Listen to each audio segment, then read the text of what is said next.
Hello guys, in this lecture we are going to see classes of engineering materials from electrical point of view as well as from material science.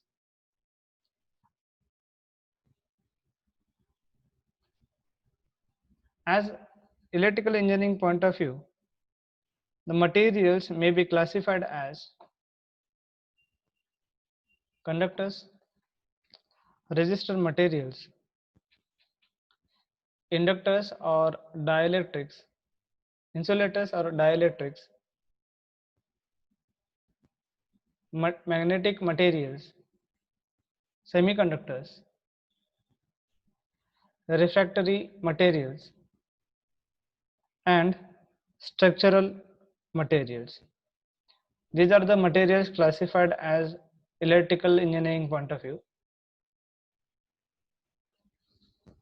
From material science point of view,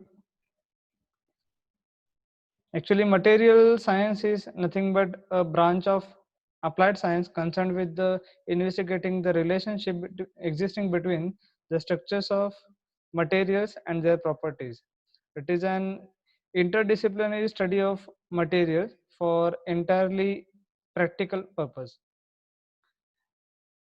From material science point of view, uh, they may be classified under four broad groups as metals and alloy, ceramics, organic polymers, composite materials. First we will go with the metals and alloys. Metals are elemental substances, while alloys are formed when two or more relatively pure metals are melted together to form a new metal.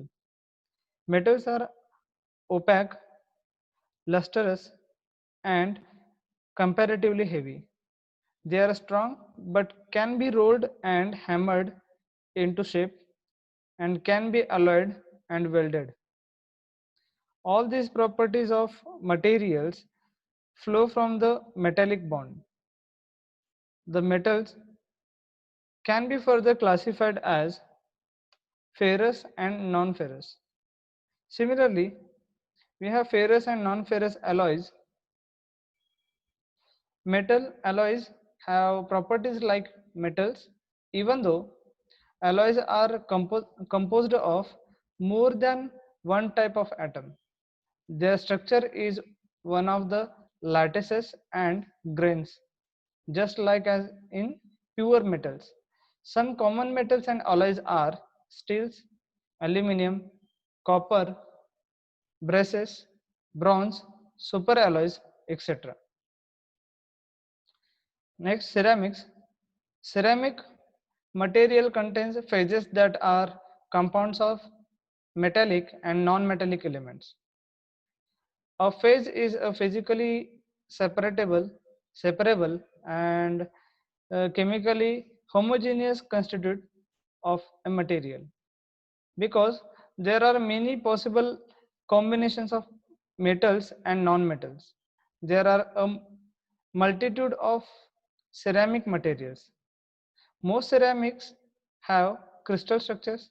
However, unlike metal, they do not have large number of free electrons. The electrons being shared covalently as in ionic bond. Crystal structure of ceramic contains atoms of different sizes. In many cases, ceramic crystals grow into chains similar to the plastic molecule. They are also used as coating over metals and used for the application where to withstand high temperature. Some of the ceramic materials are silica, cement, ferrite, garnets, etc. Organic polymers. Organic materials are a group of materials characterized by large molecules that are built up by joining small molecules using artificially. They are natural or synthetic resins, or they are compounds that can be molded or casted or used as a films or coatings. Most of them are organic substances, usually containing hydrogen, oxygen, carbon, and nitrogen. Their structure in many instances is fairly complex. These materials are called as polymers because they are formed by polymerization reaction in which relatively simple molecules are chemically combined into massive long chain molecules or three-dimensional structures. They are extensively used as insulating material. Some common organic polymers materials are PVC, PTFE, polyethylene, polystyrene, terylene, nylon, cotton, natural and synthetic rubbers, etc. And the last one, composite materials. In engineering applications, a large variety of composite materials are used.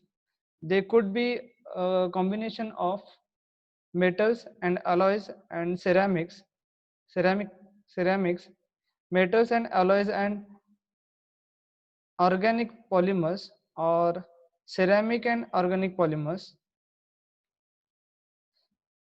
Cermet are combination of metals and ceramics bonded together.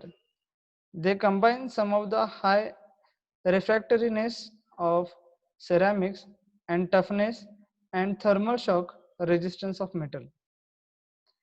They are used as cutting tools, crucibles, nozzles for jet engines and other high temperature devices.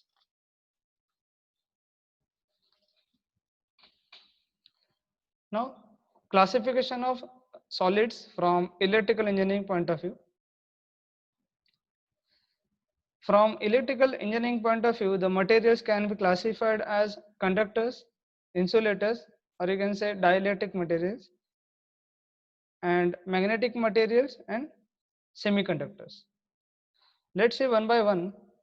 Conductors. Conductors of electricity are materials which afford continuous passage of an electric current when subjected to a difference of electric potential.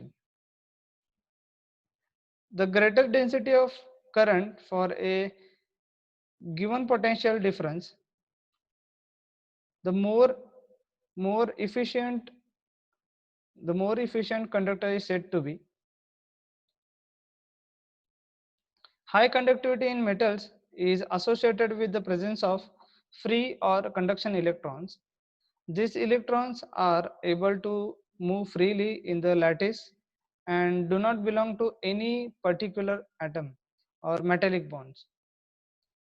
Some of the good conductors of electricity are silver, copper, aluminum, etc. The current flow in conductor is governed by Ohm's law. Due to the flow of current in the conductor, some heat is developed, which is given by Joule's law, just like electrical conductivity. The heat conduction in conductors is mostly through free electrons.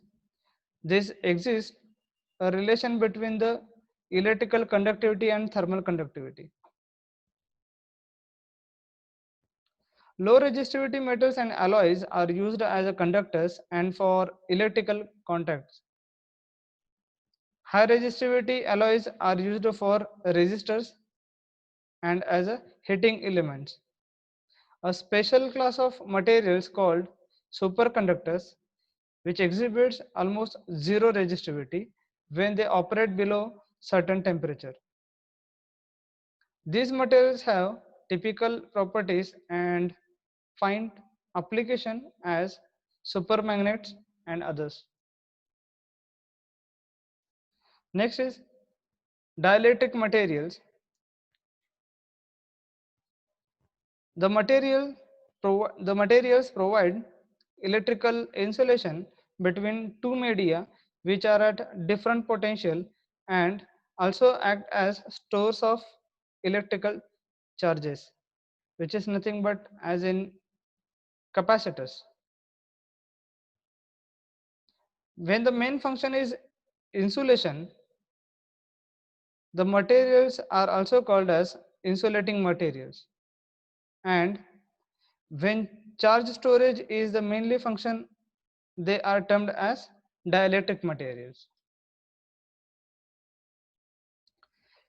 In these materials, the electrons are bound so tightly to their respective atomic nuclei that electrical conduction by electrons cannot occur.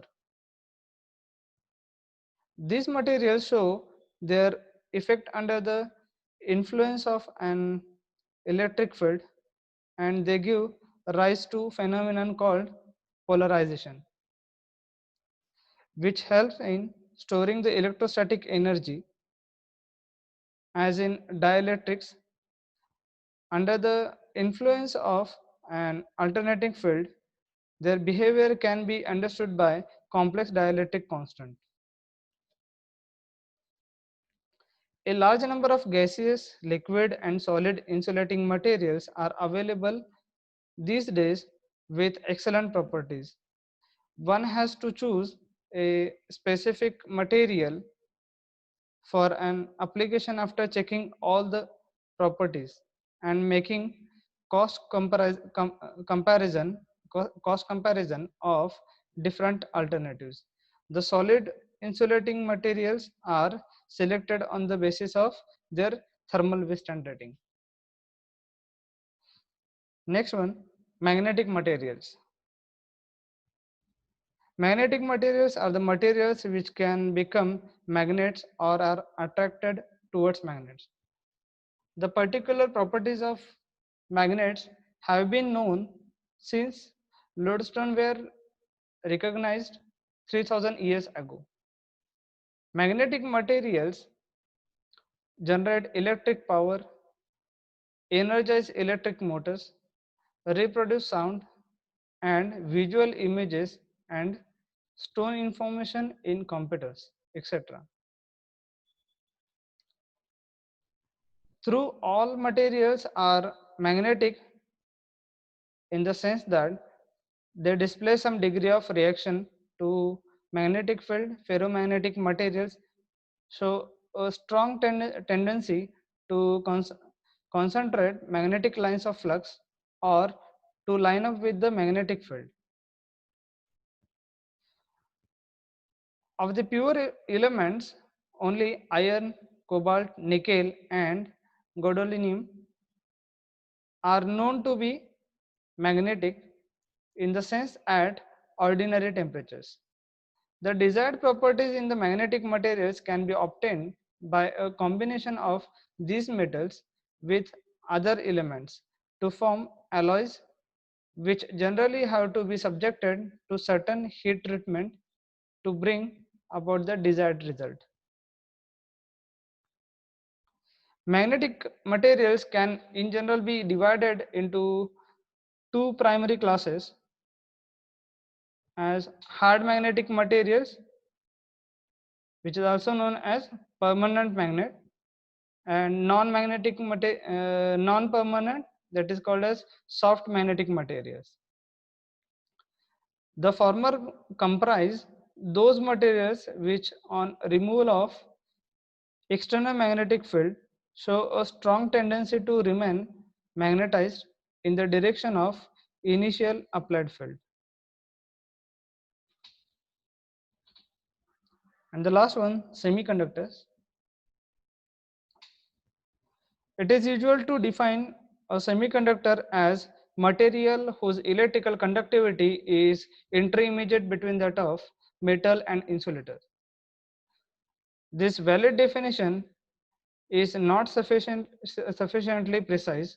However, semiconductors have resistivity that are highly sensitive to temperature and impurity content.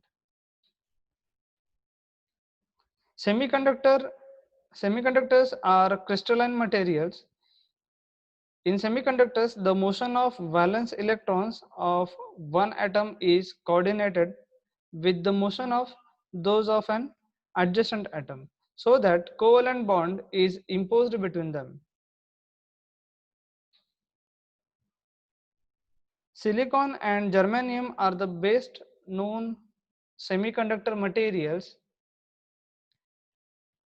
and they have structures which are almost perfect. Some other semiconducting materials are selenium, graphene, tellurium, etc. The present day world is dominated by semiconducting materials. They are in almost all electronic circuits, solid state rectifiers, photovoltaic cells, transistors, strain gauges, thyristors, etc. Most of the engineering application of semiconductors involve semiconductors which have been doped intentionally with specific impurities. Thank you very much. Thank you.